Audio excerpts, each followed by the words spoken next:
Hello there, and thank you for tapping into this episode of Bandwidth Coast to Coast. There are many different ways to raise a sapien.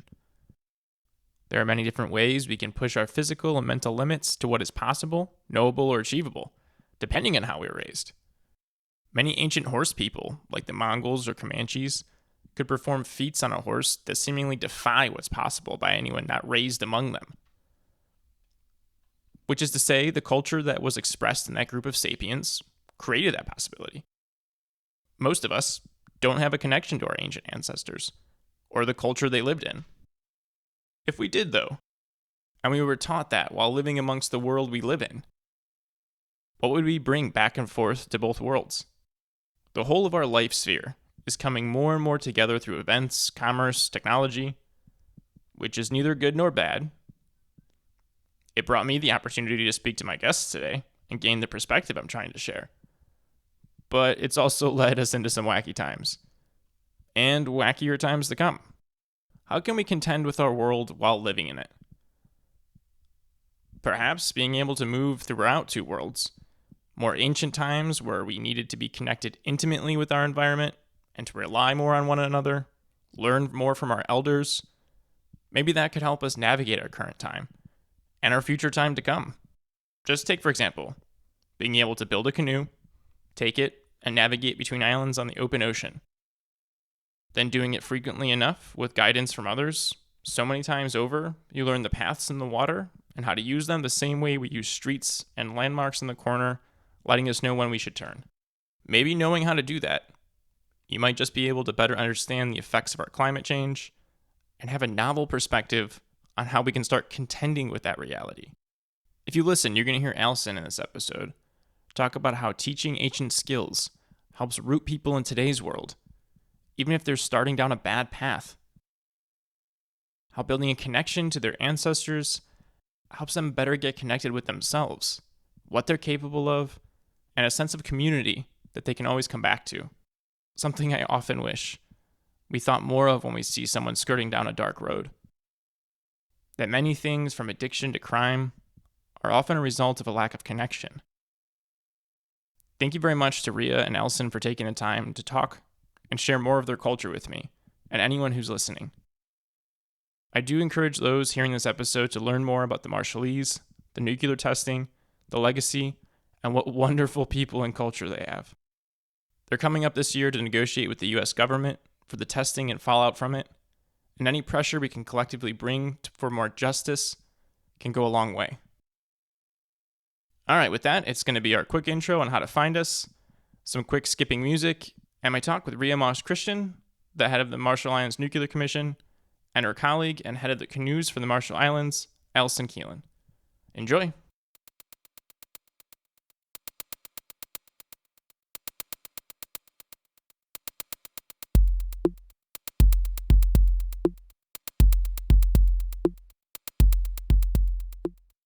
Real quick before the episode starts, if you'd like to listen to us on your streaming platform of choice, donate to the show, sign up for our mailing list, visit us at bandwidthpodcast.com. And of course, if you like what you hear, follow, comment, or subscribe to the pod from wherever you're listening. Enjoy!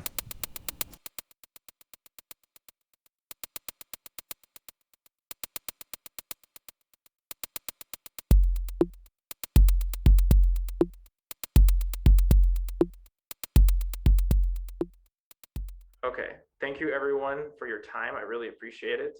I'm very excited to talk with both of you. With Rhea, I'm very excited to talk with you again.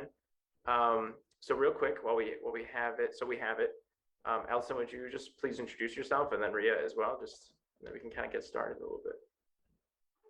Yeah, my name is Alson Kelen, and I am from the Marshall Islands.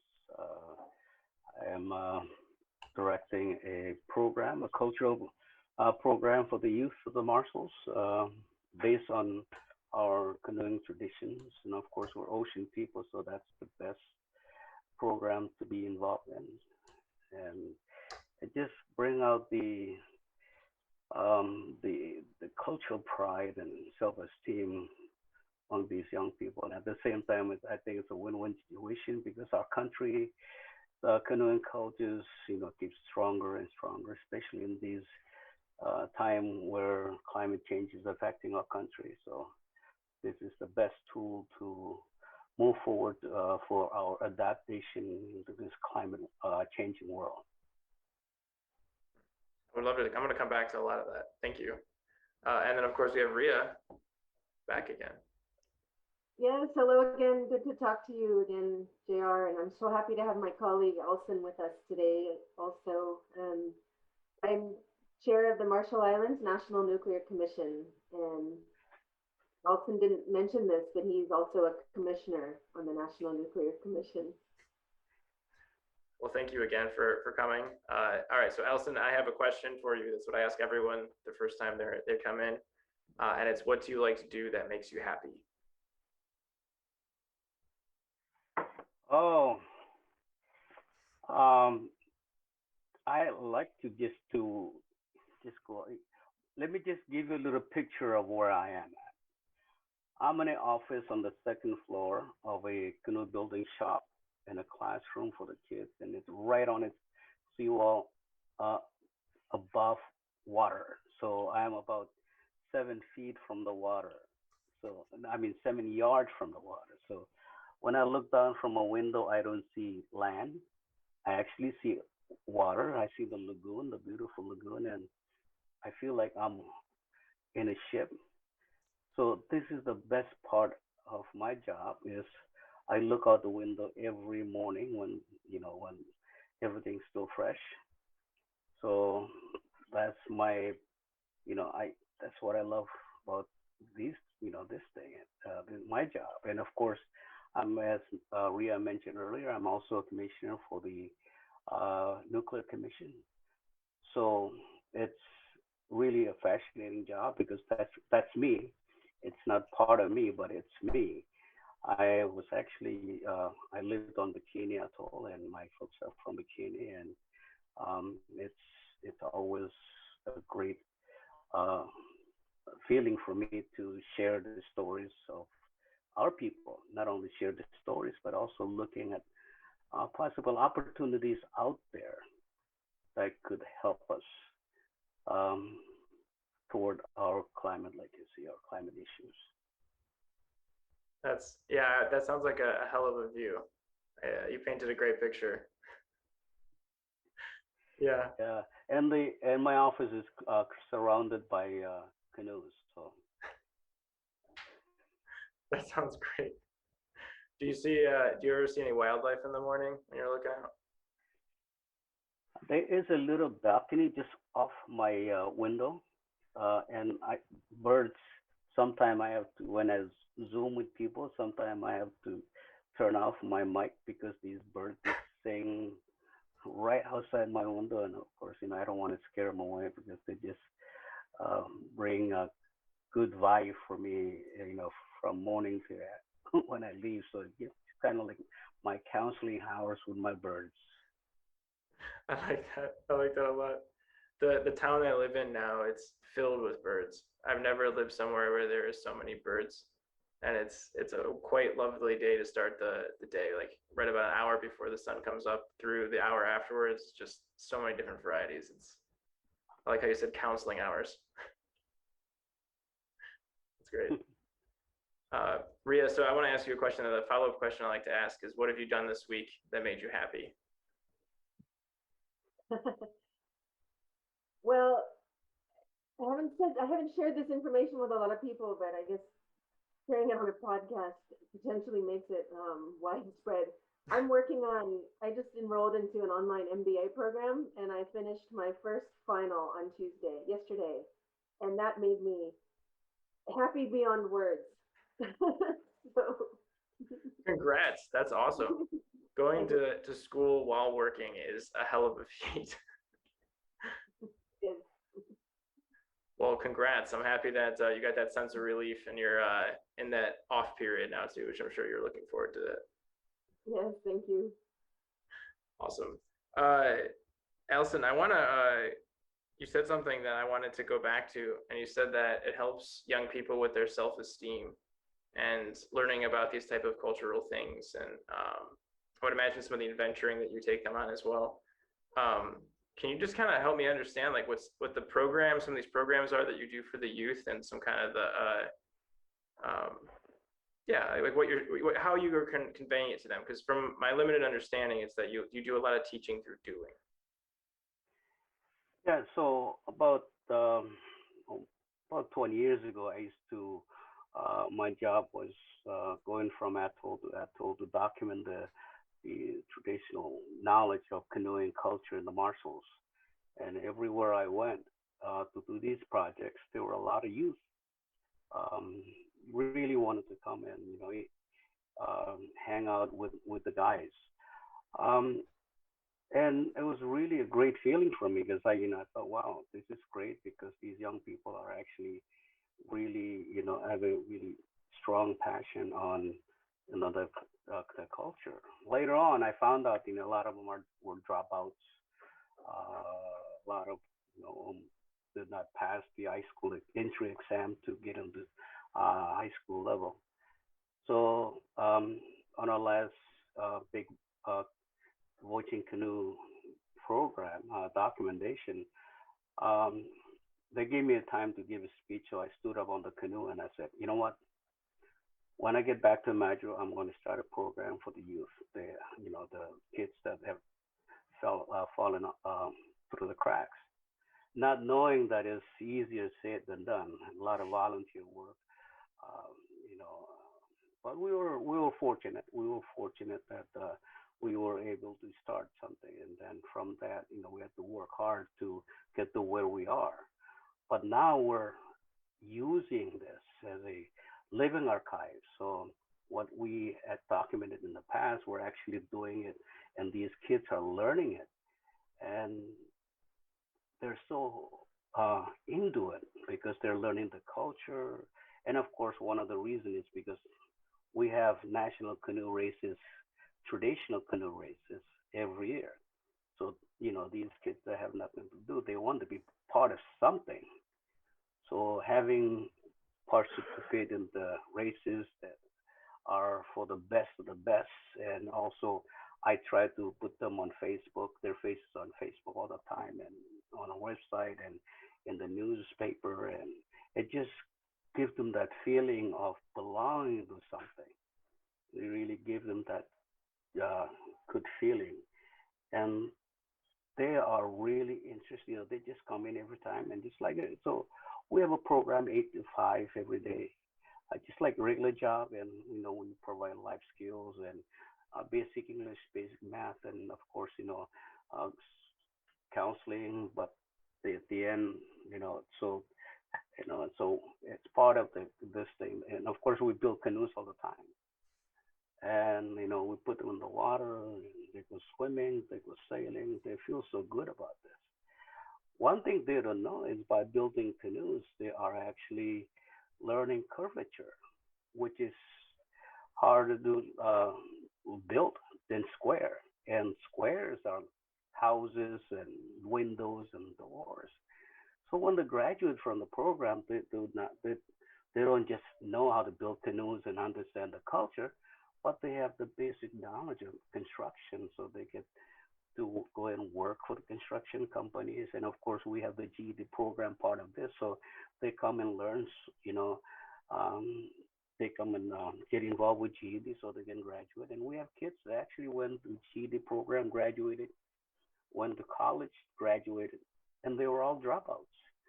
So it's a positive thing. So using our tradition to educate the young people to be able to face the reality of today's life. That's pretty much what we are doing. So, and of course, with what the country is facing with climate change, because we have all of the climate change group be part of this, that they feel so good because now, I mean, they understand what climate change is, the reality of climate change, and they understand that our tradition actually play a very important role in facing climate change and, of course, our livelihood adaptation toward climate change. Yeah. Wow. That's really powerful. Um, well, thank you for doing that. That program sounds amazing. Um, you know, people always get surprised when I say this, but I did terrible in school. I was like probably much more like kin to one of these dropout kids that you're talking about than most people would be expecting with how proper I present myself. Um, but a program like that, I mean, I think is amazing because I often feel like a lot of my friends that I had that were the same type of characters were just school was failing them. It wasn't that they were failing school. And they were some of the brightest people. And it was always and just some of the best at problem solving. So it always blew my mind that when I would be like going to school or thinking about it and looking back, because it's like if they had a little bit more help at one point in time, it would have been completely different. Hearing this is great. And I like how you said it helps them face the realities of everyday life while teaching them skills and baking and culture and sense of belonging and tradition. Um, that sounds that sounds awesome. That's got to be a very rewarding experience. It is actually my payment. The big canoe house we have, well, we have a big A-frame canoe house here, and right in front of it is a ramp. It's a real long ramp where we put in the canoes in and out of water. But beyond that is a beach in front of a hotel here, and I always tell them that that beach is where I'll be buried. So you know the commitment for this kind of project it just give you the greatest feeling, especially when you see kids actually have gone and from where they were, they are now high school graduates. They are now college graduates. As a matter of fact, our English and math teacher is a college graduate that was once a student here. So we bring those people back because they did not just go and get educated, but they also know the process. They know what I mean. They know the life before the canoe program, and they know the process through the canoe program. And now they're facing, reality with a regular job, and every 2 weeks they get paid, and because part of the program, we actually have part of the program is the kids actually come and punch in and out, punch out, punch in at 8 o'clock, 12 o'clock, they punch out lunch and, have to work. So they go through the process. We even took the next step and gone to different companies and bring job application just so they can learn how to fill those job applications. Once they know, they feel so good, they say, wow, so we'll have a job soon. And we also have given a couple weeks in different companies and agencies here. So they work for 2 weeks just to have a little taste of it. And while doing all that, they go sailing every Fridays. They have they hang out and we sit in the water. Sometimes we go out into the lagoon and just jump out of the canoes and float in our life jackets and build a circle and talk. And I think this is what the kids want to. They want to talk, so they all outside of everything, floating them in the middle of the lagoon, talk about life, what they have faced, and what their goals are. And some they just want to have a high phone in the future, but some they want the biggest job, but at least they have something to work toward, using or utilizing the culture that they've lived for many, many years. So I mean, all their lives. And it's a great thing because it's not just that the kids know the culture and the kids are getting educated, but because their faces are on Facebook and in the newspaper, of course, we have a small country, so newspapers, and I'm really good friend with the newspaper guy. So I tried to put a little quarter page in there with all the kids, doing things. So that actually, and the parents see that. The parents see that, and they said, "Wow, that's my little guy. That's my little rascal." At the end of the program, they actually come to the graduation and say, "Thank you very much." And I have kids that have gone because part of the program is we're not just focusing on educating them and keeping them in the marshals, but we cannot control migration. But we want to make sure that wherever they go in the world, they're able to use the skill. So we also send kids to Job Corps in the U.S., APTC in Fiji and the South Pacific, and vocational program out of Taiwan and places like that. So they go out there and I receive email and comment on our Facebook of graduates that I graduated 10 years ago. I forgot their names, but they have families and they have jobs. One mother came to me and said, my son has a really skinny TV. I could not understand what skinny TV was, but later it's a flat screen. Yeah. But those kind of stories that really make you feel good and give you energy so you can do more, trying to find ways to even make it better. And I think that one of the best thing is about floating in the water with the kids is to tell you what they think that could make the program better. So it's not us doing the program, it's them. They are the program. So they gave me the strategy to move forward, to their pace and so and their interest. And I tell you, it's just a great feeling to see the kids actually, especially on Fridays, like I mentioned, because they go out sailing and they're first afraid. This is what if we break the canoes? And I said they're built to get broken. So you go sailing, you break it, you can fix it, and that's give them that security. They don't have to. They're not afraid. Just that. Yeah, so it really, it's a great feeling, especially when you go sailing with them and you see them the first trip they're all scared and then after a while they feel like, of course, young people, you give them a pen, they think they can write a book, but hey, you're just there to guide them. I like that. If you give them a pen, I like that. That's good. Um, Man, that sounds amazing. All right,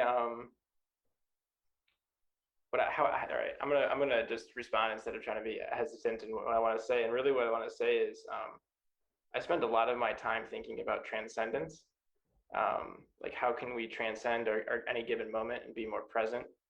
And by transcendence, I mean we always have thoughts and emotions that we can't seem to escape. And I often play a game with myself of who's really in control. Like, is my thoughts in control or is my consciousness in control? I suppose. Um, and one of the things I wanted to do with this podcast is I want to understand reality more. And by reality, I mean what is really happening in the world and how do we come to grips with it? Both the legacy of everything and kind of our present moment and the struggles that we're facing. And what I appreciate about talking with both Rhea and you, Alison, is how rooted in today both of you talk, both from the legacy of that you've had to endure and kind of how you're coming to grapple with it. But the part of it that I find most encouraging and the energy that you're talking about interacting with these youth and going through this type of cultural practice is how you're trying to use your tradition and culture to transcend the moment and to be more prepared for it and equipped for it by not forgetting the past and embracing the uncertain future. Um, it's it's incredible. I thank you for explaining this and doing this. I'm very encouraged to hear what you're doing. And um,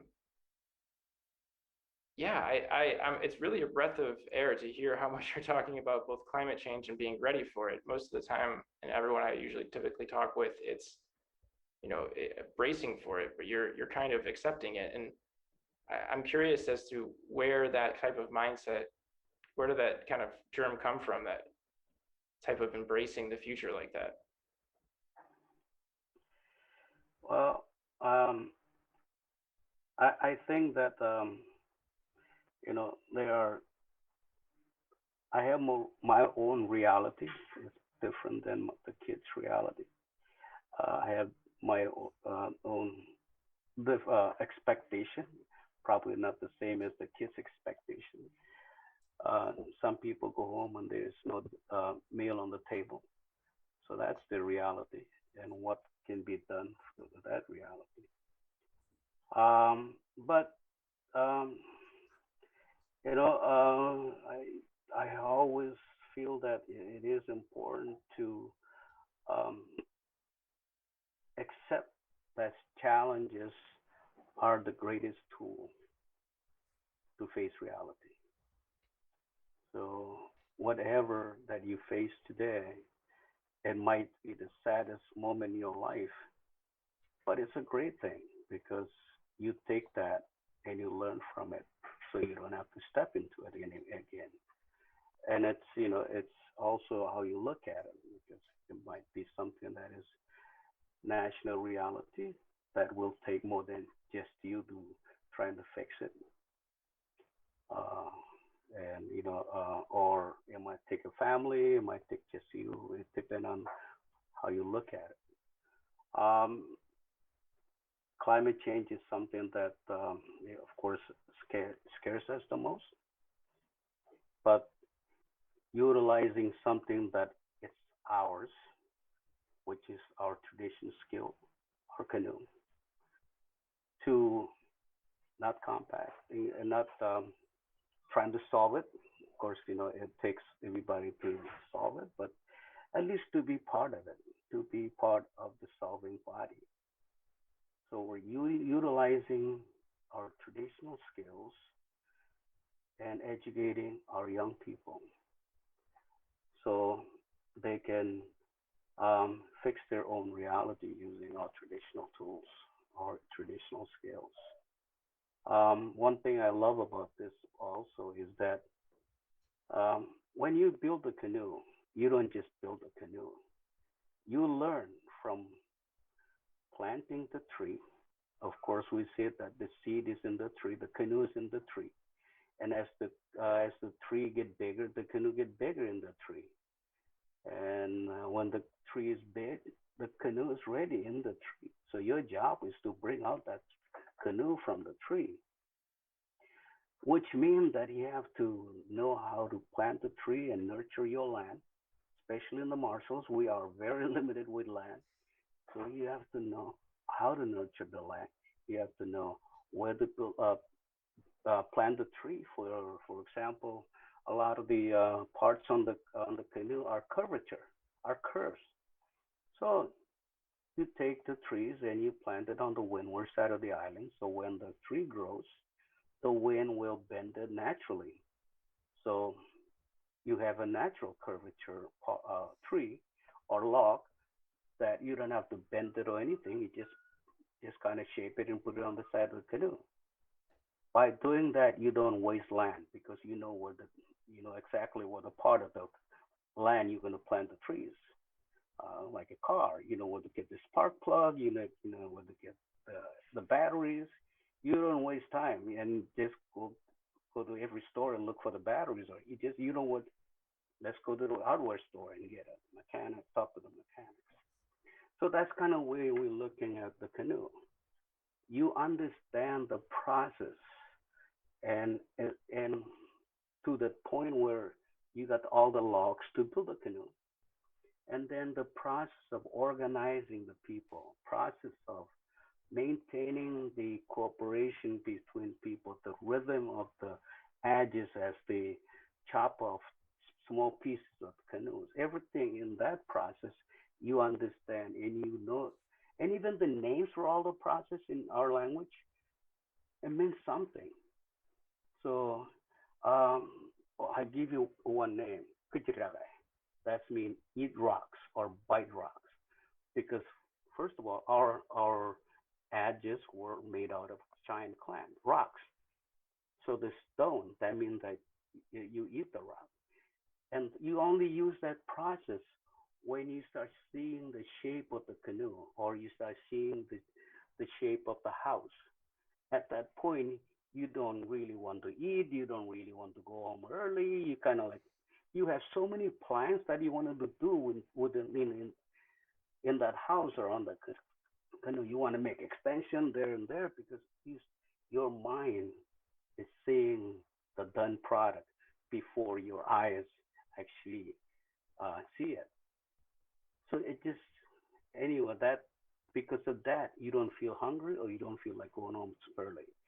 So they call it Vijayaraga.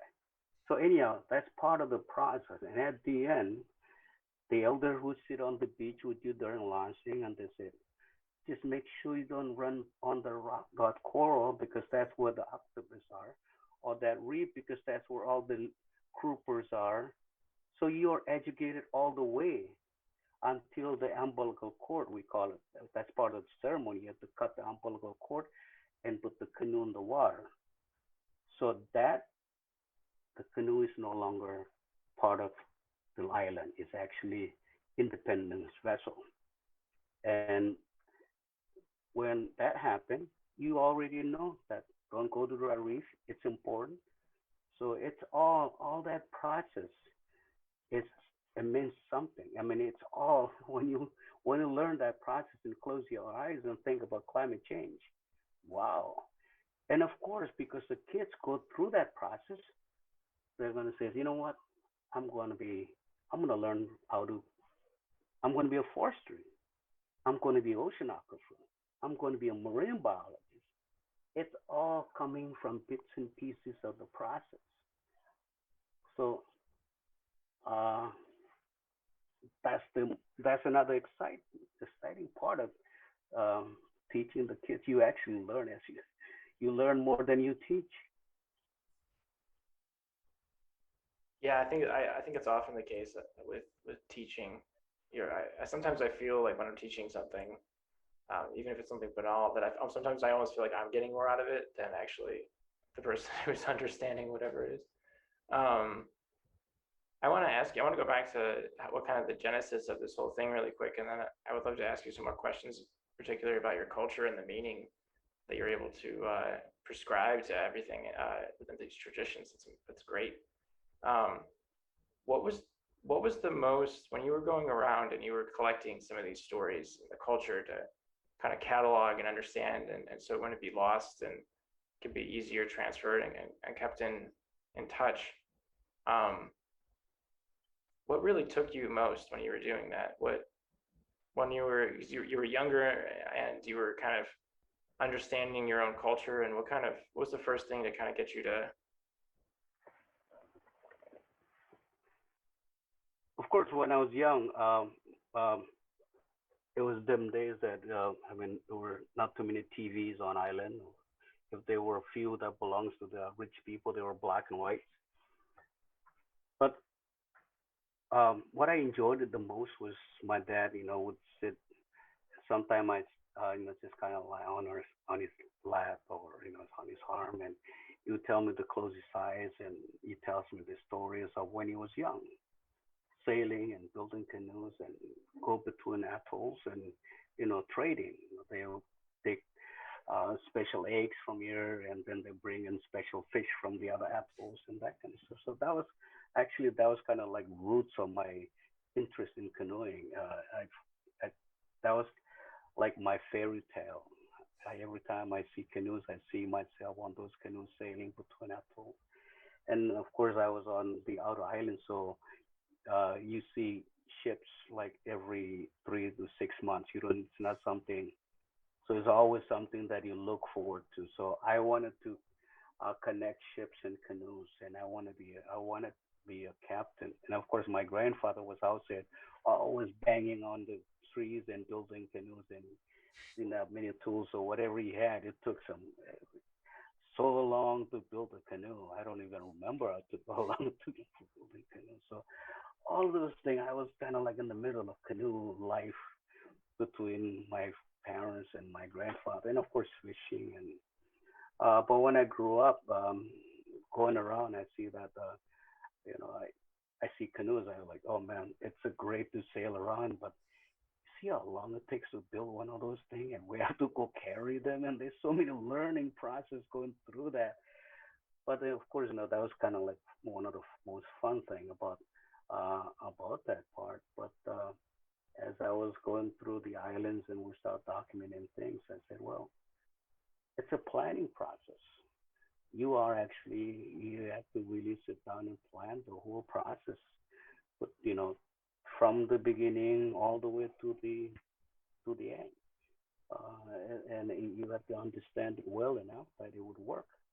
And in the past, our tradition, mostly this planning process is only done by our chief or our land managers. Not it's nothing, so uh, it's a great feeling to be part of that stage or that group of people, and sit down and do all the planning process. And this is what we do the same thing here, and it's a great feeling to have it done. What is the Marshallese origin story? What's the story? Are you familiar at all with the story of how the Marshallese got there, or the cultural story of that? Well, there's so many stories. I mean, there's few stories out there. I think one that I always tell people is that um, we were once Chinese. So people look at me and say, "Oh, well, you kind of look Chinese." But we're migrators, and even today we talk about migration. We migrated as throughout the Pacific Islands, part of the Micronesian island, migrated off to Solomons and um, Vanuatu and Solomons and PNGs and Palau migrated east of Micronesia, and some of us migrated to Fiji, and of course, the migration to Fiji split, and our group came up to Tuvalu and Kiribati, and then the Marshalls, and of course that's one of the stories, and we're that's why the Eastern Micronesia are a little bit different with the hair than the Western Micronesia, where they have more kinky hair and we have less kinky hair. And of course, language-wise, um, for example, we say canoe, and most of my Polynesia say wa or va or waka. And when you sail a canoe, you land somewhere, and the first thing you do cooking. And they say um, imu, umu, and we say umum. So it's pretty much so it's language-wise, and of course it's the figure on the faces and that kind of stuff. So I try to keep on to that story because it's more fascinating to me. Of course, I'm not a scientist, but that's one of the stories that I've heard. But I know that Marshallese are true migrators, so we've been migrating everywhere in the Marshalls since the creation of time, and we're still migrating to today. What's the Marshallese relationship with the ocean? I would imagine it's different than most of the listeners' kind of relationship to their environment, especially one where like we can't survive on water without building something and having some type of tool with us. Well, we're ocean people, so we have more ocean than land. I believe we're like 0.1% or 0.01% of our land. I mean, of the Marshall is land, and 99 point, whatever it is, it's the ocean. So obviously, our life depend on the ocean, and that's why when we talk about Marshallese people, we talk about migration, of course, canoes, because that's what has been happening, and um, our good friend is part of this changing of the climates, the ocean, and that's why we have to adapt, find ways to adapt to it, to educate ourselves, to adapt to our ocean.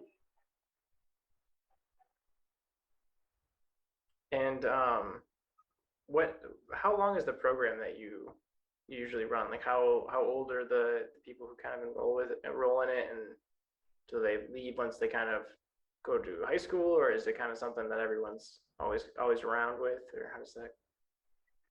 Uh, so it's we have 6 months programs for the both men and for male and female. So and the program we always say that we're partnering up. It's not our program; it's everybody's program. So GED is part of it. Wellness is part of it. So health and climate change and uh, academics and everybody is part of the program. This is the only way to make it successful.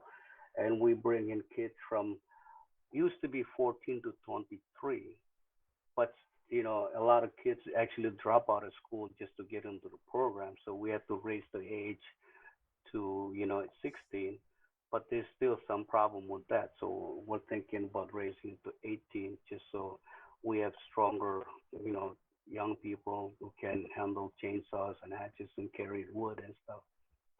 Um, but yeah, it's 6 months program and happen once or twice a year. That's great. What kind of trees do you use for the canoes? We mostly use breadfruit trees, which is the unfortunate thing is it's our main stable here.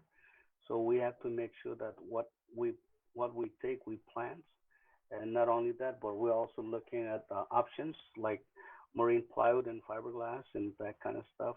As long as we don't change the tradition of the canoe, we can change the material. As long as you modernize and not westernize, then I think it would work. And that's kind of the way we look at things. Modernize, not westernize. I like that. What's marine plywood? It's compressed pieces of wood that they were designed to build uh, boats with. Ah, Uh, okay. yeah. So combine that with fiberglass and build a canoe that lasts up to 20 years. So by 20 years, your breadfruit is big enough to um, build another canoe. So it's a combination. I mean, we're not building canoes out of breadfruit. We do when the wood is available, and of course, drift logs. We do get drift logs um, from South America. It's kind of funny because we would think that a lot of the drift log would come in from North America or the Philippines, but it comes in from South America. A lot of the drift logs that have floated in, we actually cut pieces and send out to universities so they can, give us ideas of where most of these drift logs are from. So it's another fascinating thing. It's not, yeah. So we're building canoes that the wood is from South America, from Chile or somewhere around there. That's wild. So the log takes for the current all the way down to where you are. Incredible, isn't it? It just takes so long. And so we talk to the elders and they say, yeah, well, that's how a lot of these, and that's how, of course, that's one of the ways that they are, talk when they talk about navigation. That's one of the things that they talk about is the currents and the swells. How big is the canoes that you build? We have canoes that are, it depends. The paddling canoes can be 12-footer, but then the small sailing canoes can be 18-footer, and I have a 35 or 40-foot canoe outside my window. So, and a few catamarans and a few other boats. So we use a smaller one in the lagoon here, but we use the big canoe to sail to the outer islands. So we sail overnight or a couple of nights up north or wherever we want to get crazy and go sail to.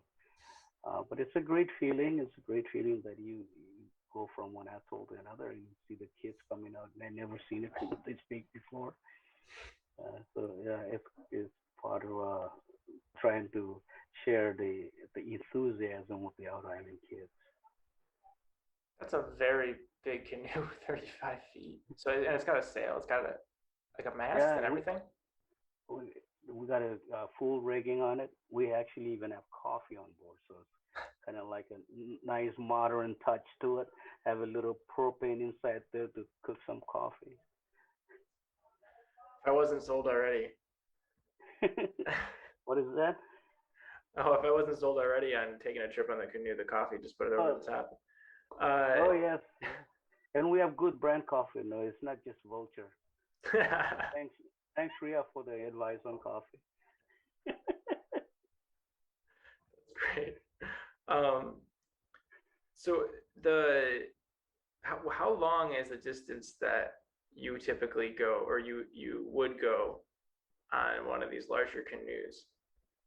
Oh, it depends. I mean, it's you can go as long as you have the food and the water. We for example, I actually went on a canoe that went from the Big Island of Hawaii to through Micronesia, and the first lake was 2,400 miles. So it took yeah, it took a little bit over 3 weeks. You don't see any land, but you see a lot of birds, but you don't see any land. So there's you go do the dishwashing. Even if, after you wash the dishes, I come and wash the dishes. Somebody else come and wash the dishes. So it's just to get your mind of seeing the same thing over and over. But it's fun actually because you fish and of course at night you look at the stars and you try to memorize your way using the tradition, using the stars. And during the day, then you kind of look at the wind and the swells. And at night you navigate with your eyes. During the day, you navigate with your stomach. What do you mean by your stomach? Well, you feel your way. You feel the Oh, okay. swells and uh, That's 2,000 miles. How was it? Was that a 35-foot canoe that you were doing that with? yeah, 2,000 miles, 2,400, about 2,300, 400 miles, somewhere around there. Yeah. Hey, when it rains, you get wet. When it's sunny, you get a bit of sunburn. But thank God for the pigment on our skin that we're able to. Yeah, I'm pale as can be. It's rough. It's fun, and my last voice was, my the voice that I was in was great because we had the Grandmaster Navigator from the island of Biak. He just passed away, years ago.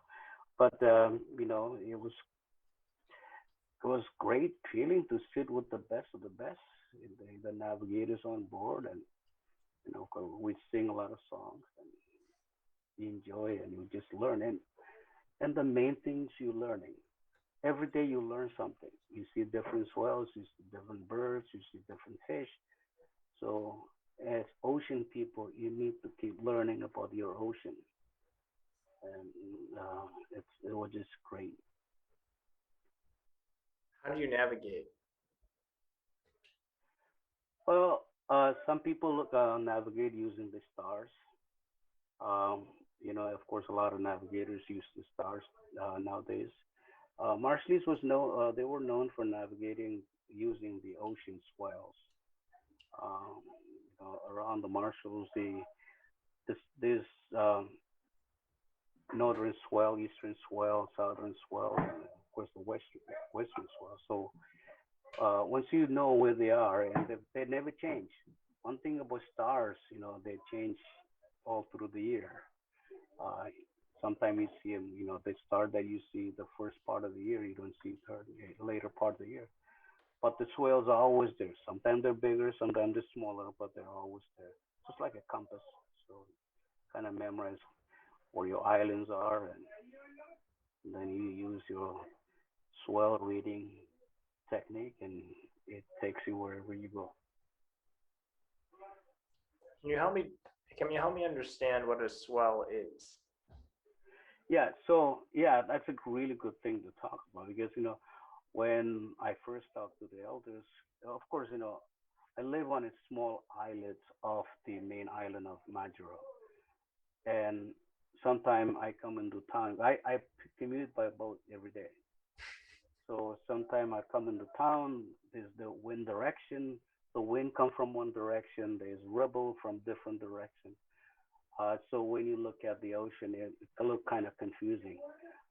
But the swells are the actual, big lump of waves that come from each direction. And of course, these big swells have many waves right on it. They have the wind waves. They have, different things on it. But you actually feel it when you're on a ship.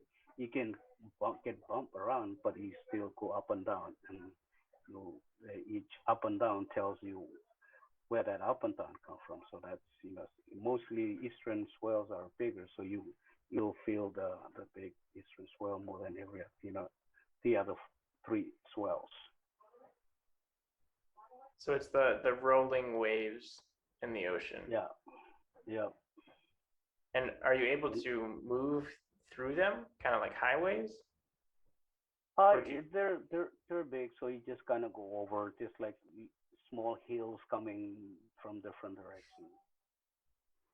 And from where they're coming in relation to and how they're moving is how you can figure out where you are and where you're going.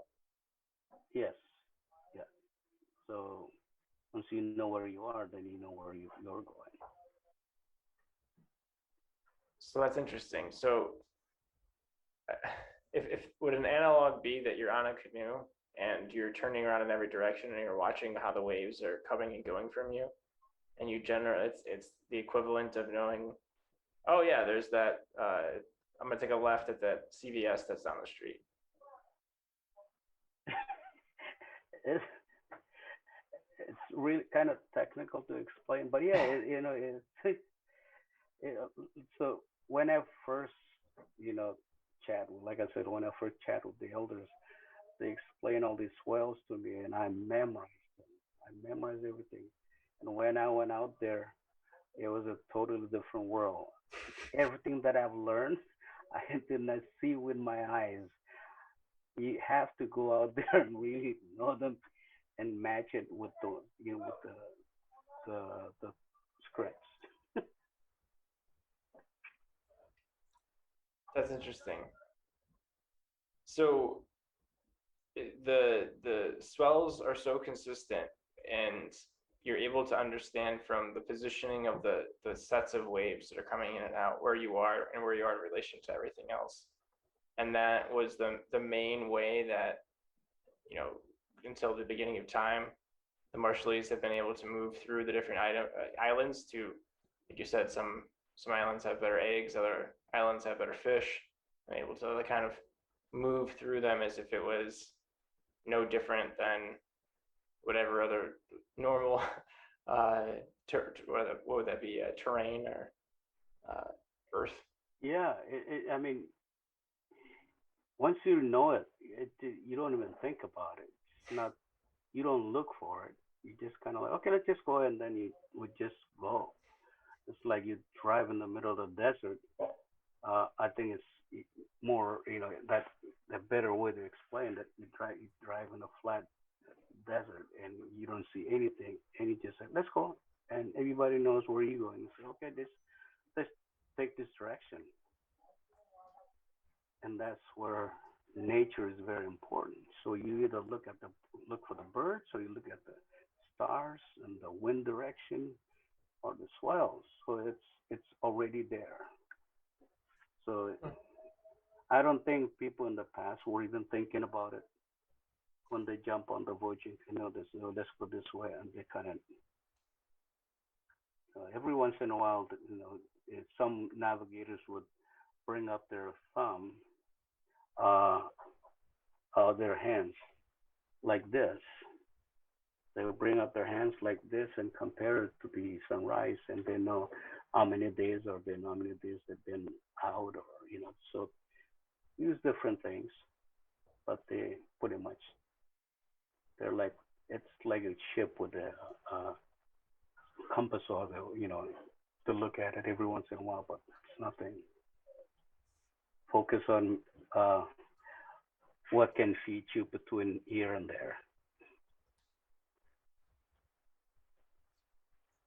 I think I've mentioned this before to Rhea, but the thought of being surrounded by ocean in every direction is so foreign to me. I'm from the middle of the United States. I'm used to. I recently just moved from San Diego, and it was always, I felt like I was on the edge of like a cliff, and it was I lived like really close to the water, and it was always something that I would be always planning for if I had to escape to go inland or something. And I think it's just because I'm not used to seeing such an endless scape. So finding such comfort, I would say comfort, or it's so second nature in that type of environment is well, it's foreign to me because it's unrecognizable for me to be able to think of looking out. And it is very similar to when you're on autopilot driving home, and you're not really on autopilot like Tesla, but you're not thinking, you're just kind of going through the motions and driving. Except for we're doing it on lanes that are quite easy to see, and you're doing it while you're within the elements, completely exposed, and watching a bird to understand where the wind direction is. It's got to be humbling and grounding at the same time because you're just present. Yeah, and I think your feeling is about the same feeling as what Columbus felt when he looked at the edge of the ocean and said, "Well, I don't know what is out there." But yeah, we are, we were, or were built to be one with the nature, and as long as we are one with the nature, we can help each other out. We can help nature um, grow and combat, combat the climate change. Then nature, of course, help us to navigate our ocean or our land uh, and our life, I guess, you know. So as long as you are one with the nature and you are confident with the nature, and we're blessed with it. How have you noticed that the ocean change since you've started first navigating on it? Well, the ocean is pretty much the same thing. Well, but there's some changes. Um, where the ocean meet the land, there's a lot of changes. Of course, because of that, the ripple from the land into the ocean that's changed a little bit. Um, but the ocean that we depended on is the same ocean that is gradually crawling onto our land. And as it's changed, we have to find ways to adapt to it. And again, that's where the canoes and many of our lives, traditional skills come in. How have you seen the land creep up? Is it something that you've noticed over a lifetime, or is it something that you've noticed in more recent getting worse? Well, it's getting worse. I mean, these small islets I live on, um, when there's king tide, the tide come all the way through my backyard. Or usually in the past, it would just on the ocean side. They just stay where they stay, and I stay where I stay. But now with the king tide, I see it, coming closer and closer. Of course, some places they're a little bit lower, so the tide comes in the back door and goes out the front door. So, and a lot of places, I know a lot of beaches that I used to go and swim when I was a kid are no longer beach. They're just the beach is gone. There's some rocks now, and some houses where it used to be when I was younger, they're no longer there. Even graveyards and that kind of stuff. That's just the island's been heating up a lot. And of course, some of the trees that have deep rooted, um, they're not healthy that much anymore because they depend on the very limited water lengths in our soil. So once that now that they're getting thinner, so uh, it's they're not healthy as more as as before. Many things, especially here in town, you don't see the birds that used to be hanging out. Of course, the fish are getting further and further out. I'm not expert with that kind of stuff, but I think that the because of the color bleaching, we see less and less fish, and we see the we see that the lagoon that used to feed us with fish and shells, and there we have to go further and further out. And not only that, but we see a lot of the species probably are we don't see them anymore. So they're probably still on the outer islands, but here in town we don't see them. And um, there's some claim that because of climate change, they have some um, fish poisoning and that kind of stuff. Cicatera. So there's a lot of changes, not only the ocean, but only also on land. And the again, I always go back to the canoes because that's one tool to really utilize, not only for our sustainable and low carbon transport, but also to help keep the fossil fuel in the ground.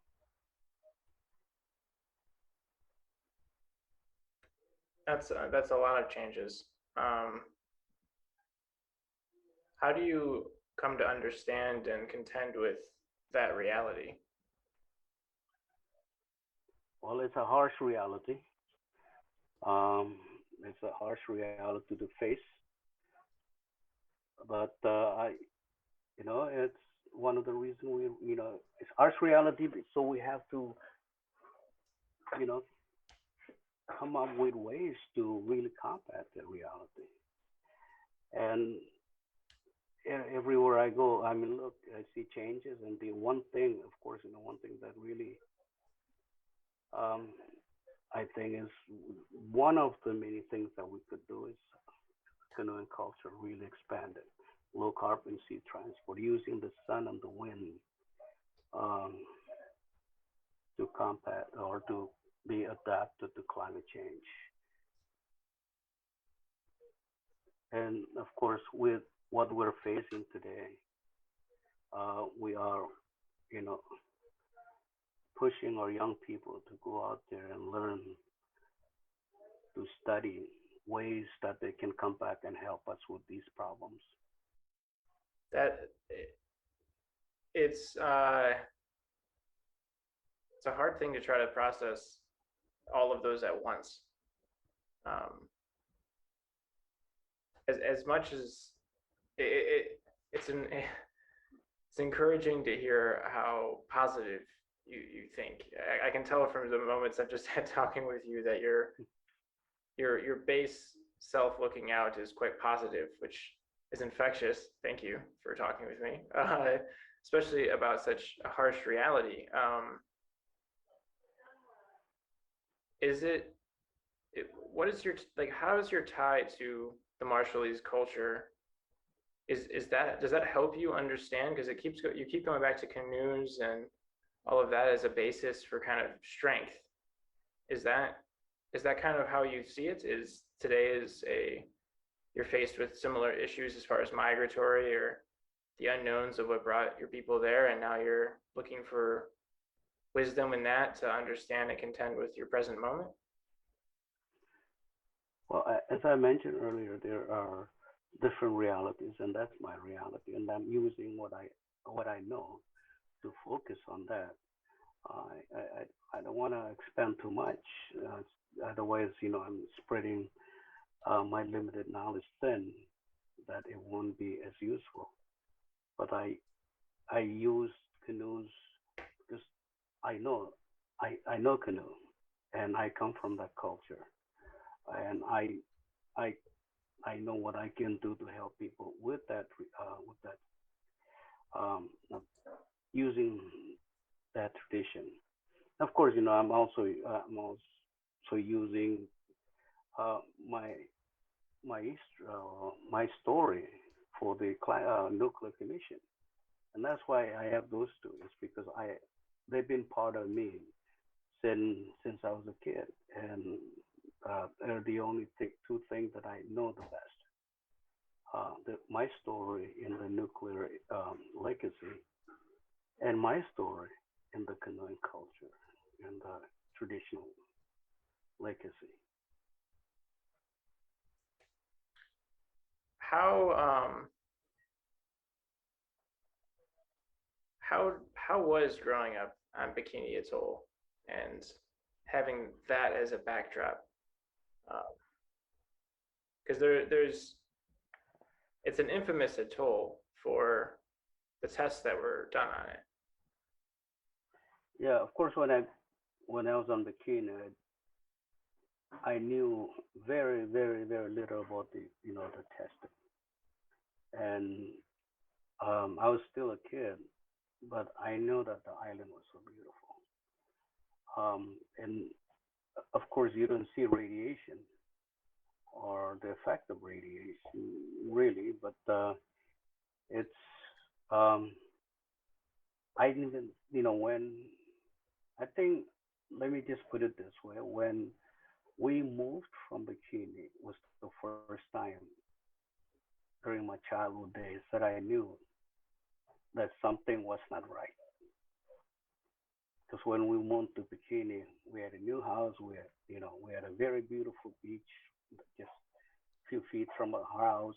Everything was so peaceful and beautiful. And right next to us is a grandfather that built canoes every day. So it was a very beautiful story to look at. But when in 1978, when the ships came to pick, relocate our people or relocate us, I saw a lot of news people. I saw a lot of, you know, I saw traditional leaders and politicians and people that I've never met before. So that was a different world that happened just within 1 week. And then we went, and there was three ships in front of us on the beach and on in the lagoon. So that's something that has never happened before. So it was a curiosity, but of course, I was happy because I was told that I was going to be on the ship. So I went on the ship and ran around, and um, I went, and my mom was sitting in the middle of the ship, and looking at the island as we departed, and she cries, and I looked at her and I said, "Wow, she either missed the island or she's very happy." But that's every time I looked at my time on Bikini, I didn't I always thought that Bikini was like paradise, and of course it was. I There was nothing wrong with it. But then when I left, when I grew up, my mom, I told of course my mom said, "Did you see me? Remember me when we were on the ship leaving Bikini?" And I was crying. I said, "Yeah." She said, "That's the same crying that my folks, you know, did when 1946 when they left Bikini." I cried because I remember that day. And she was 20 years old. And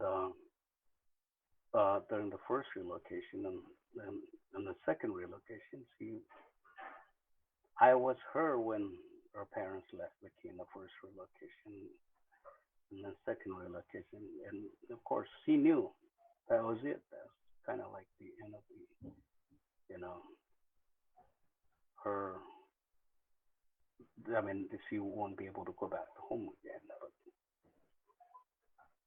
anyhow, so that's that was a bikini I remember when I was a young guy, a young boy. So 1946, was that the Bravo shot or the no? What was 1946? The first relocation. Yeah, 1946, the U.S. Relocate bikini, and so they can do uh, their testing, the nuclear testing. And fortunately, it was they moved them. Um, but anyhow, so 1978, 1968, they said, well, bikini is clean. You folks can go back and enjoy your paradise. So, I was born on Kwajalein, Ebi. First, that's where the ballistic missile still being tested today. So, moving to Bikini was a big change for me, but I enjoyed it very much. And 1978, they came back and they said, whoops, you know what? It's still hot. You have to move. So um, we left. And we call ourselves Bikinian, but I would safely say that over 90% of the Bikinian today has never been to Bikini. It's a myth. I'm one of the lucky ones.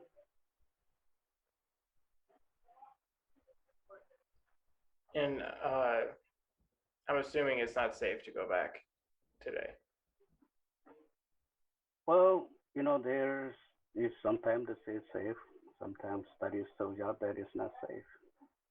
But it's sad because that's actually where Marshallese canoes started on Hmm. bikini, and that's one of the only thing that I'm holding that is part of bikini, the canoeing culture.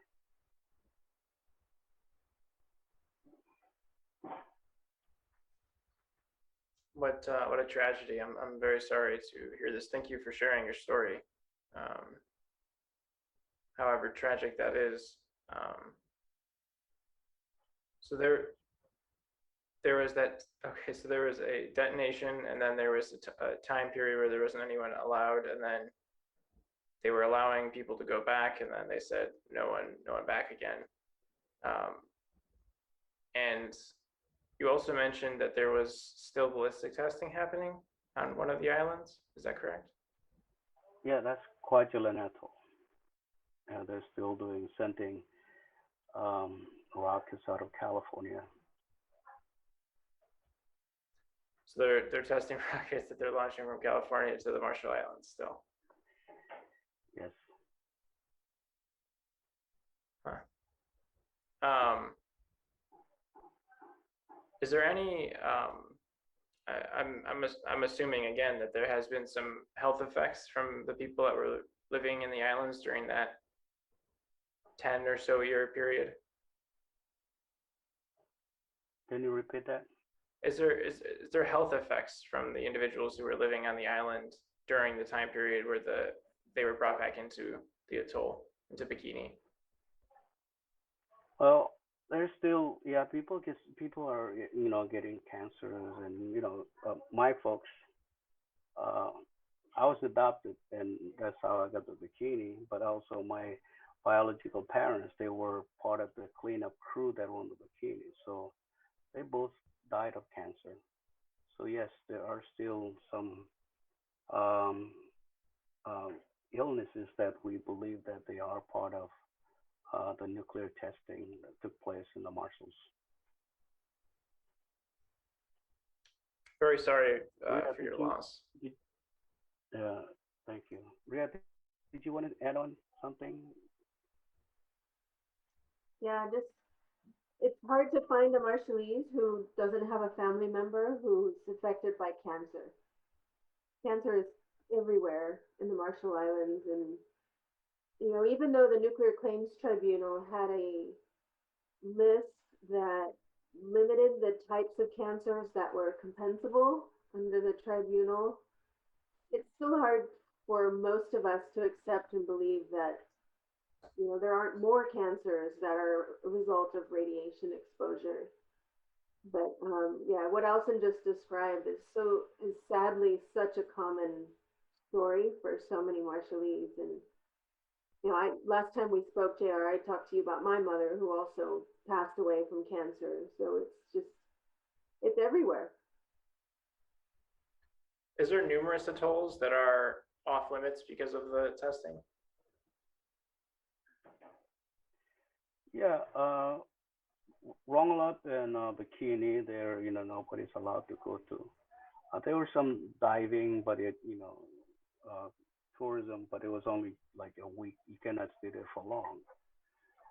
And of course, this, but yeah, so those two atolls are nobody's allowed to go to right now. Of course, we were told that we can go back. It's clean, but even now, the action is kind of reversing. So people from those islands don't want to go back because of the number of cancers taking place, and the U.S. is telling us that it's clean, but we're not.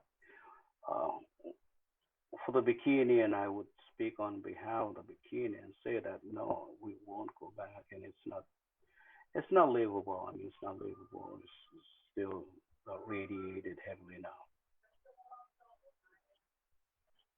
What a shame. Um, when you were so you were also a mayor, correct? Yes, yes, I was. What city were you the mayor of? I was the mayor of Bikini Atoll. Bikini Atoll. Mhm. And I, how how much was the radiation front and center with your, I mean, day-to-day policy? Can you tell me? Come back again. Sorry. Yeah, yeah. How much was the effects of the nuclear blast, the radiation, a part of your day-to-day acts as mayor?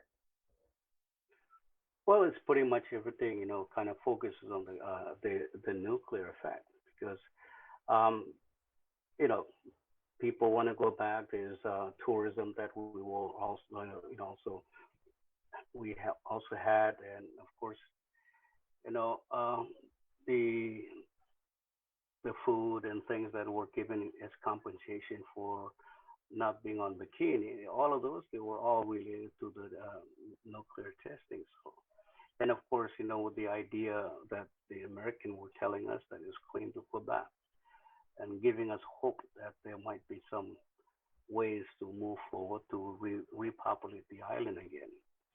And ideas were really going back and forth between us, but at the end, this is, of course, they were saying you can go back, but as long as you don't spend too much time on the island, or as long as the kids don't go and play in the bush for a long time, or as long as there is a tourism that people are only allowed to stay there for a week, or you don't eat this and you don't eat that, just eat um, the processed food, which doesn't give you the radiation, but it gives you the diabetes and high blood pressure and that kind of stuff. So you either die of a non-communicable disease or you die of radiation disease. So, you know, all of those you have to put into your mind. And there's people come into, especially the elders who come into your office and said, so the American promised that, they would treat us like their own children. I said, well, I don't think that's going to happen. Oh, next. And there's so many other things that we face, as every day as a mayor. So people think that, yeah, as a mayor of Bikini or people island like that, they don't have much to worry about because they get processed food and. But yes, but we bring in people from Kili, where we were, relocated in the first relocation. We bring in people from Kili, get treated because they eat a lot of those processed food and they get super high blood pressure or they get diabetes or that kind of disease. So, it's kind of like, do we send the people so they can die on bikini from radiation disease, or do we put them on the relocation island to die from the non-communicable disease? And many other concerns, of course. Appreciate your honesty with that, though. Uh, I don't think diet gets brought up enough. Um, that's back to, I mean, so tying that with climate change. Um, so how much is the rising of the ocean mixing with the radiation? Is that much of a concern as some of these spots are, obviously not safe, and king tides are washing in there, and is that something that's a concern, I suppose? Well, many have. So um, after the nuclear testing, there were a lot of debris from the radiation from the nuclear testing were stored in one of the small island of Inuit. They call it the Runit Dome. Um, and many today have used that as a symbol of uh, radiation, nuclear testing, and climate change. Because I myself actually went there last year, and during high tide, not king tide, just regular high tide, the the water from the ocean in the lagoon, mostly from the ocean, they would come in and kind of kiss the edges of the island and kind of get pretty close to the dome. So many have stated that that is actually, you know, the radiation is leaking up. But according to the studies that have been done by DOE, saying that that's only 0.01% or something like that of the radiation that actually is already in existence in the lagoon. So if that's the scary part, the dome is scary, then the lagoon has been scarier for many, many years. And you're talking not just Anahuac, but then there's Bikini, Rongelap, and all those northern islands. So um, that's the reality that we have to live today. And of course, there's different studies that come out. And Rhea, do you have any additional comment on that? I think you covered it, Alson, and JR and I talked about this last time too, just how the Runet sits right there at sea level. But your last comment, Alson, about this being our reality. We've been spending a lot of time in the last few weeks doing a lot of talks about the nuclear legacy, and March 1st was the anniversary of the Bravo shot. So there was a long event that took place, a virtual event. And it's just, one of our staff commented to me that, and she's quite young, that she just hates that this is our reality. And our children are still going to be talking about these issues and dealing with these issues. And it's incredibly sad. And it's heavy stuff, but yeah, I agree with you that Alson has a positivity in him that I think helps keep us grounded, and to remember that in this sadness and tragedy, there's also a lot of resilience and a lot of reason to stay uplifted and encouraged and to keep moving forward. Yeah, definitely. I can understand both sides of that as best I can, as best as I'm trying to step into your consciousness, because I said this before in the intro to trying to process the conversation that we had, and really trying to understand what it would feel like, is that a lot of the world we live in now is a legacy of the nuclear weapons. It really is. The way that the world has not had any major conflicts, and the way that we've chosen to intersperse and intertwine each other with commerce into some type of net that unfortunately seems to be fracturing in some way lately, at least. But it comes at a cost. And a lot of the cost that we don't think about is what happened afterwards. And that's a lot of what your reality is. And I would imagine that it is, while we're able to talk through silicone and across the world in a day away, it's brought to by the means of what I just described, but it also comes at the cost of trying to contend with that technology and that legacy and the mishandling of it, and the lost fear of it too, of what it can really bring. So I can understand that type of frustration, because it's not going away. It seems insurmountable. It's invisible, but yet it's felt in every interaction that you have with somebody that cancer has touched, especially somebody so visceral as your own parents, or causing your own adoption. I mean, it's inescapable as the ocean when you're in the middle of it, I suppose.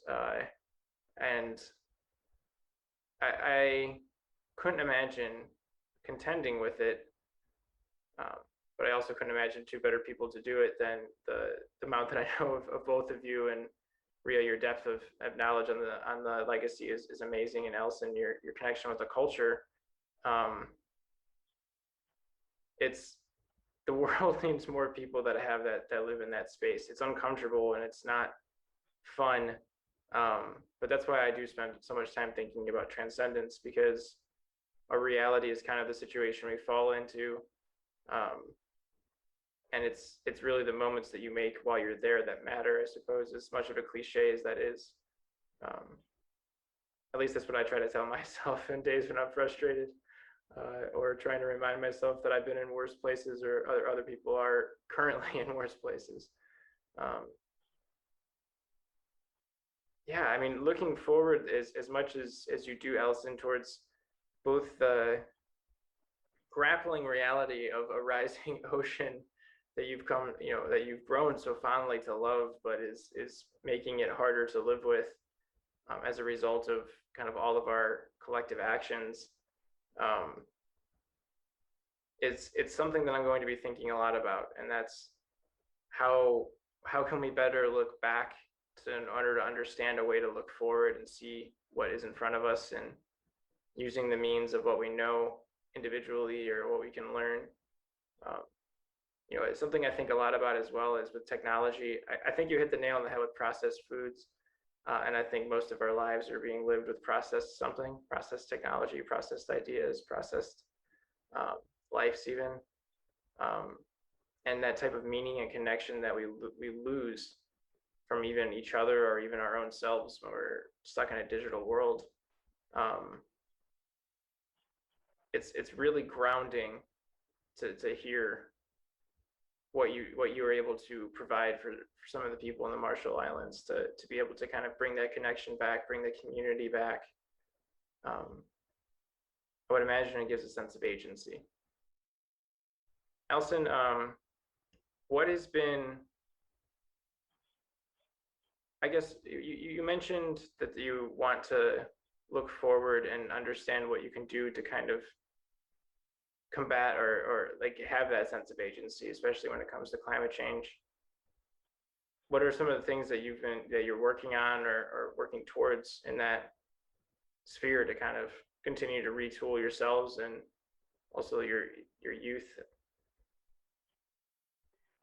Well, I've actually, like I said, the canoes it's part of me. It's something that I always, when I'm involved in, I remember bikini at the island of Canoes, and I remember my father, my family, my grandfather. But I also today I'm looking at, a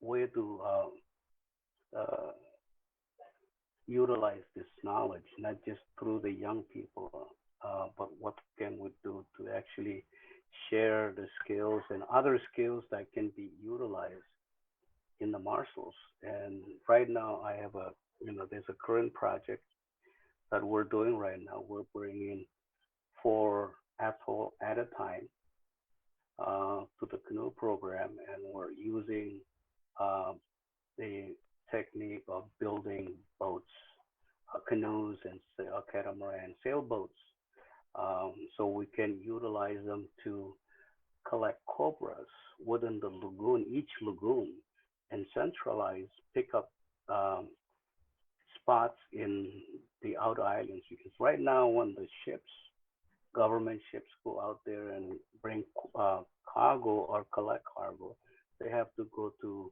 different islets. So some islands have 40 to 60 islands. So we're trying to shrink that to maybe 1 or 2 islands.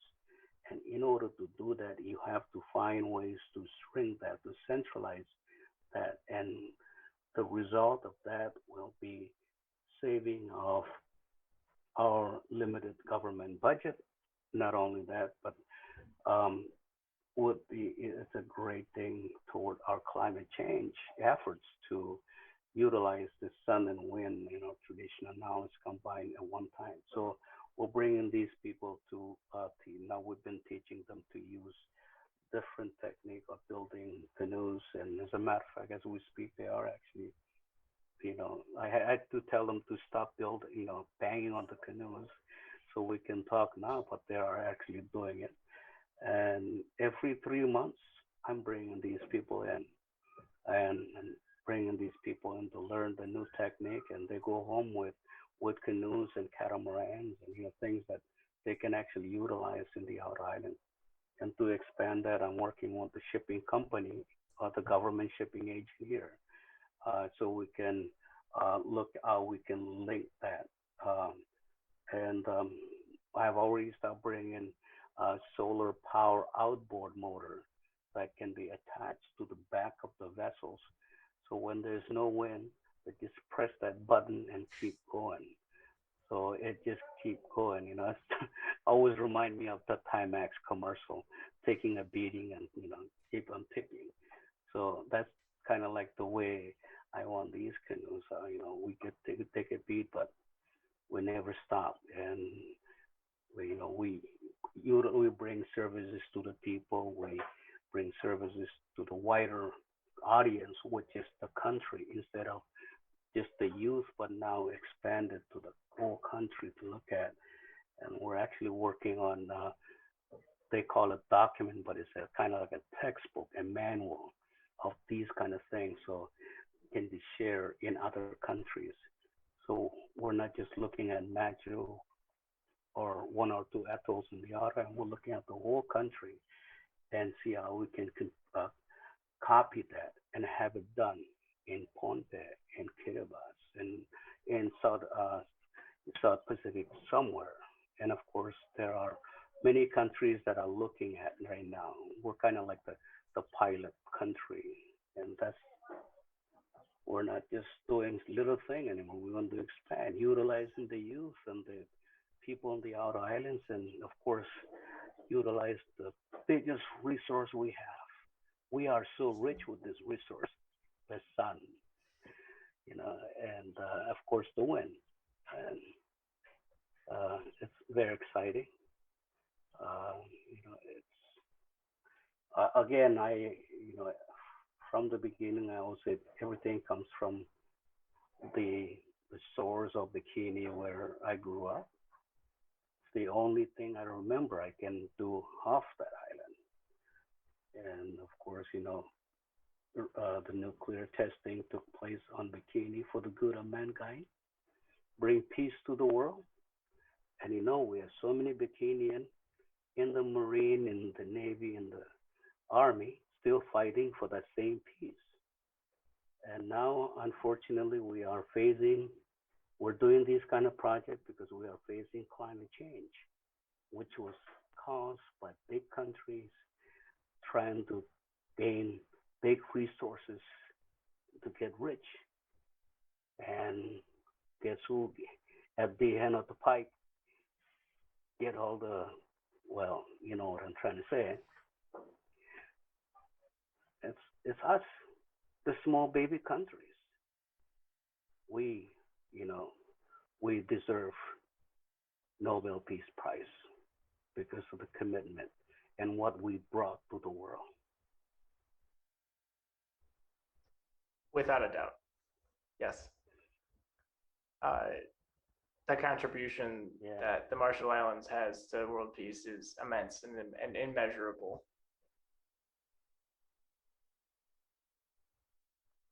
Yeah.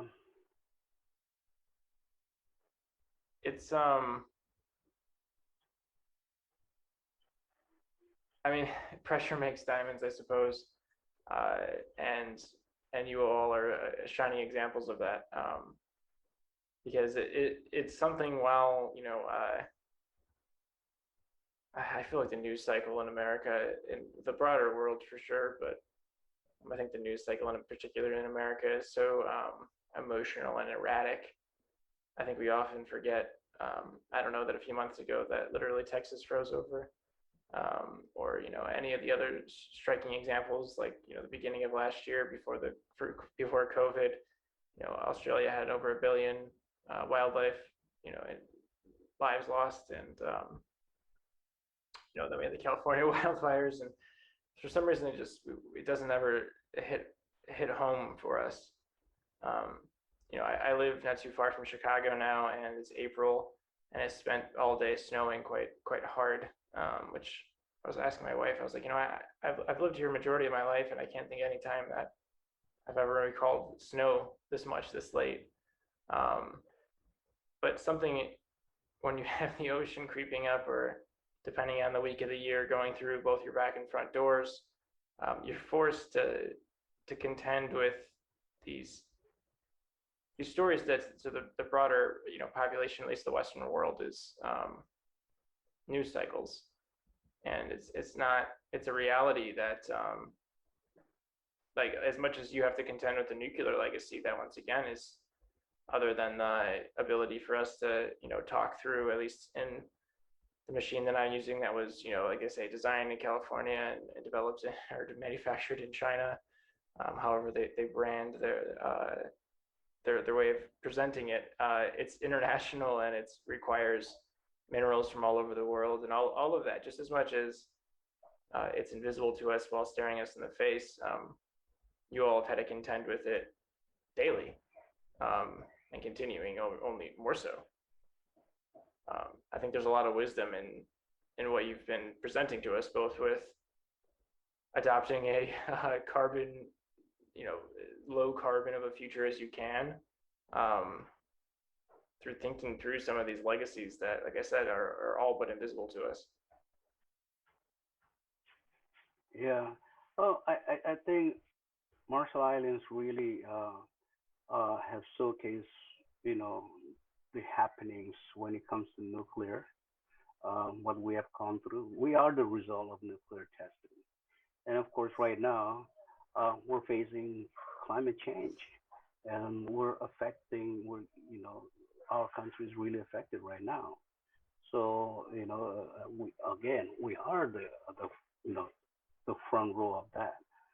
So the world, they can look at us and come and, at least help us out, do some studies here, what can be done in regards to climate change and nuclear.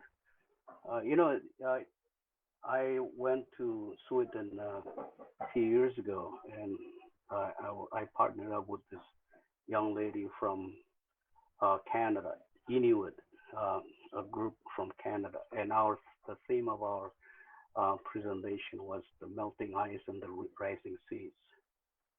And she talked about, places where grass are actually growing on the trees, and I'm talking about places where grass and the trees are, being eaten by the ocean, while she's talking about places where grass and trees are growing. And the people there, they looked at us like, what are they talking about? They've never seen the effect of it.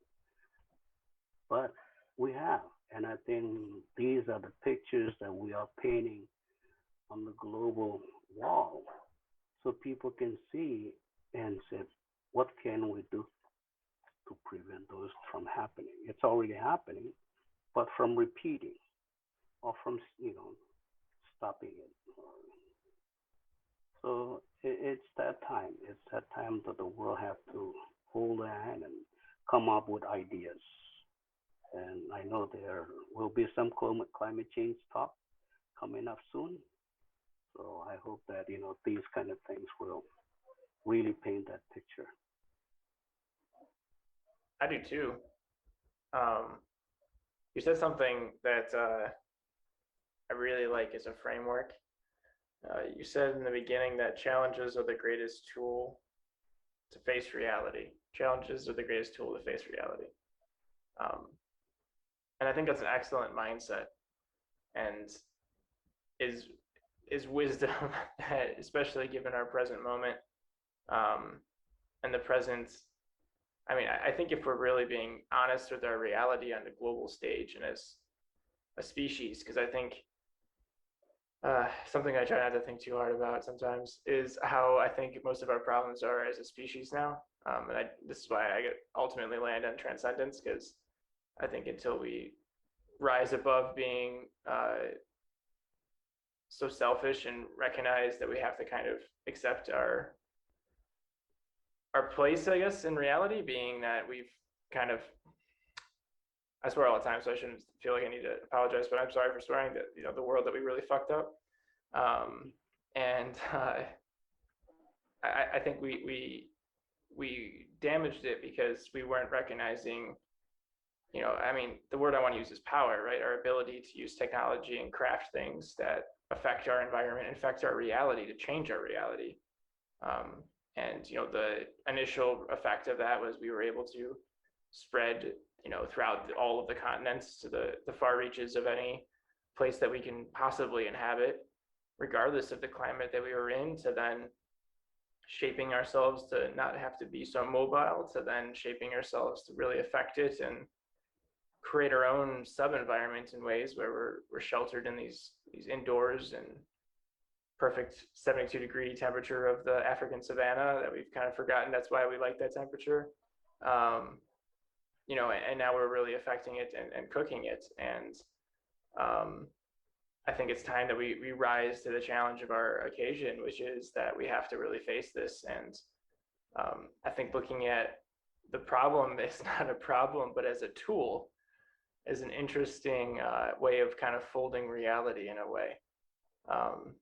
And saying that this isn't something that I have to contend with.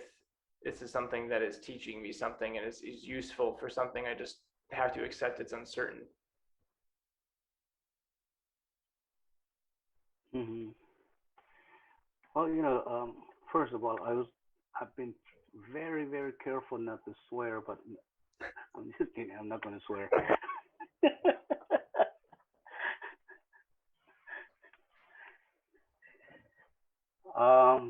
But I would think that now is the perfect time for all the kids in universities around the world to scream out and say, "Wow, it's there's so many things to learn." Climate change is one of the biggest things that there's so many things to learn within the climate change. Let's go and write theses left and right on different things that not only good for us but also good for the world. So I challenge all the kids, all the university students out there to take some kind of climate change studies and nuclear studies and help this world. This is our world. I don't think people will come from moon to help us out. This is our world, and it's the only world we have. And if we don't do anything about it, and make it fun, do something fun as you learn from it. Come up with a different, I don't know, whatever you can think of. That it's fun to learn, it's fun to use, and it's help this little world of ours. I have this friend of mine who's named Ron Good. He's the tribal chairman of the North Fork Mono tribe. Um, and he said something to me on the on podcast, and we recorded one since, and we ended up chatting for a while after we were done recording, and I've been thinking about something that we talked about the first time I talked to him and the last time I did, and it was get to know your backyard. And what he meant was just like the broader area around you, and understand the species and the life and kind of what the earth that is around you, because it teaches you a lot, and it needs a lot of our cultivation. He said something I once again I think about a lot, which is the way that I'll translate the first conjunction of it is I would say in the Western ethos or philosophy, it's especially the Christian tradition is that humans were put upon the earth, and all of the species were put there for humans. But the way that Ron tells it is that it's the other way around, that we're actually here to help everything around us.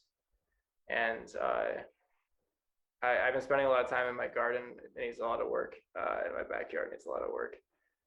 But in doing so, I'm starting to understand more of the time that I'm in the area I live in, and how climate change is affecting it, from species that I'm learning are quite a problem where I'm at because they weren't supposed to be there, and they're starting to take a toll, to other species that were brought here and no longer can live here. Like the blue spruce is a tree that's native to Colorado that's in my front lawn, and I noticed it's dying, and I now know that it's dying everywhere in the Midwest where I'm at, because it can't deal with the humidity anymore.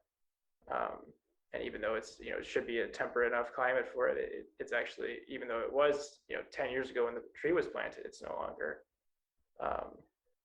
there. So I agree with you that I think we should be teaching our youth and energizing them with the fact that this is a insurmountable moment, that we have to just gear up and look to see what we can learn, and it's collective action that gets us anywhere anyway. So try not to contend too much with the tidal wave, but try to build a canoe and learn to navigate, I suppose. but also just understanding more because it doesn't need to take climate change coming at your doorstep. It's affecting all of us at this point, um, even if it's less so. And I think as much as we can get to know everyone's story, I think, and especially the extremes of it, because if you're along the coast or you're in more north or more south, depending on where you are in the hemispheres, that you're going to feel it more. Um, but it's something that's happening everywhere, and it's as much as what happened in the unfortunate tragedy of the testing was an understanding of what we were contending with nuclear weapons is the same as what you are contending with now with climate change. You're helping me build faith that this time we have learned our lesson and perhaps listen to some more of the wisdom that you're providing. Yeah, and I think what your friend told you, it's the biblical sense of how we were put on earth. The Bible says that we were put on earth to look over the animals and the plants and that kind of stuff. But it sometimes seems kind of the other way around. But I think it's important that we do look around and appreciate what we have and take care of what little that our Mother Nature can provide. Just have to be creative. Yes, we do. Well, thank you very much for your time. I think that's a great place to pause. Is there anything either of you have to say? I really value. I'm glad that we were able to get this on the books. I'm glad that we were able to. For the listeners, it took us quite a few times to get this scheduled, and I appreciate everything it took to get us to this point. And I really cherished hearing what you had to say, and definitely going to be ruminating on it for quite some time. So I appreciate that. Is there anything else you would like to add, Rhea or Alson? Well, I guess I just want to say that, like, just take our part. Uh, let's take our part to face what is the changes that is the climate is throwing at us. Come up with ideas that would create a better world for us. Make it fun, clean, and really enjoyable for everybody. Doesn't it feel like fun has just gone away? What happened to fun? Yeah, fun should be part of anything. It should be a requirement. Yeah, definitely. Um, it it's way easier to get through anything if you're having fun, right? That's why so many people sing when they're working or doing anything. It's just make it fun, and it's easier to learn and easier to understand, easier to contend with your reality, I guess, to keep emerging. Yeah, if you make work play, then you'll accomplish a lot. I like that. I feel like if I talk to you long enough, I'm going to have lots of little wisdoms that fit into short sentences. Rhea's nodding along. I am. Yes, I love working with Alson. He, like I said, he keeps us grounded, and that's the wisdom we need to get through some of the things that we have to contend with. But JR, thank you for giving us space for Marshallese stories and Marshallese voices. We appreciate that. Thank you, and I appreciate being able to give a platform to it. I think it's a lot of wisdom that is needed now, especially in the moment that we live in with so many conundrums. So I appreciate taking the time and talking with me.